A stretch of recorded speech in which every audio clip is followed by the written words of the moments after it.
I've been thinking about effective professional learning and the factors that contribute to how effective it is.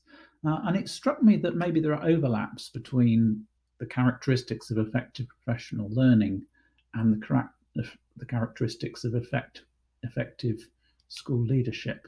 So I thought I might explore that with you. But to start off with, let's unpack what I think effective professional development involves. And then let's reflect on the extent to which that overlaps with effective school leadership. So, effective professional development starts with a kind of strategic focus, focused on the impact that you want to have the professional learning to have. And ultimately, you then need to evaluate what impact the professional learning actually did have at the end of the day. And obviously, this requires the active support and involvement of the senior leadership team, the SLT. It also needs to be school-based, school-focused, and relevant to the school context. So in professional development, there's no point teaching people about how to use a particular technology if they don't have access to that technology in their own classroom, if they can't go away and implement the things you've been talking about so that they can actually see how they work in practice. We know that professional learning is more effective if the whole team is involved, because you get that collaboration and sharing taking place. We know that it's more effective if it uses internal expertise and builds upon the knowledge and experiences of members of your team. We know that professional learning is more effective if it's evidence and research informed, and experimental and reflective if it encourages sensible risk taking and learning from your mistakes. And obviously, if you're using research and evidence, some of the time it's good to use external expertise. And that internal expertise, external expertise, it's about supporting sharing. It's about supporting people collaborating and developing their personal learning networks, or is that professional learning networks, so that people can share their expertise and learn from each other. And we know that for professional learning to be effective, it needs to be sustained. That one-off course is very rarely as effective as a sustained program in which you are sharing and collaborating and trying out ideas in practice in your classroom, and then going back and discussing how they went.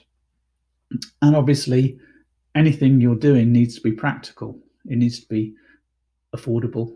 It needs to have the right level of granularity. It needs to be integrated with your actual work and directly related to the things that you're concerned about and that you're having to deal with.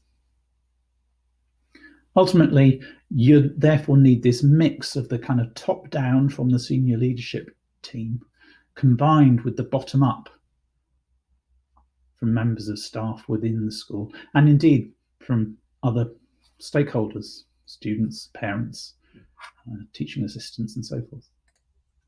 So if we then look at that, it seems to me that there's huge overlap between that and the things that make for effective senior leadership. That strategic focus and the evaluation to see whether you are achieving the changes that you're trying to implement. That making it relevant to the school and involving everybody, the whole team. That use of internal expertise and sharing responsibility as well as knowledge. That building upon evidence and research and being thoughtful about it, being prepared to take risks, to try things out and to change. So if it isn't working, you go back and modify. Building on external expertise when necessary to complement the internal expertise, and maybe to provoke and challenge, get people thinking differently. But ultimately, it's about sharing, both sharing responsibility, so that distributed leadership, but also sharing expertise and ideas, and playing off each other, learning from each other.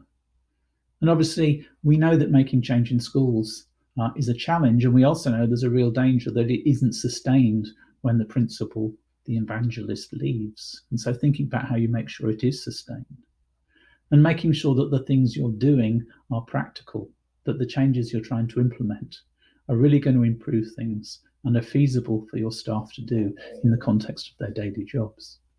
So it seems to me there's a huge amount of overlap, and that importance of really kind of the top down, which might be about your vision, but the bottom up, which is about making sure that your staff have ownership and are fully engaged in what you're doing.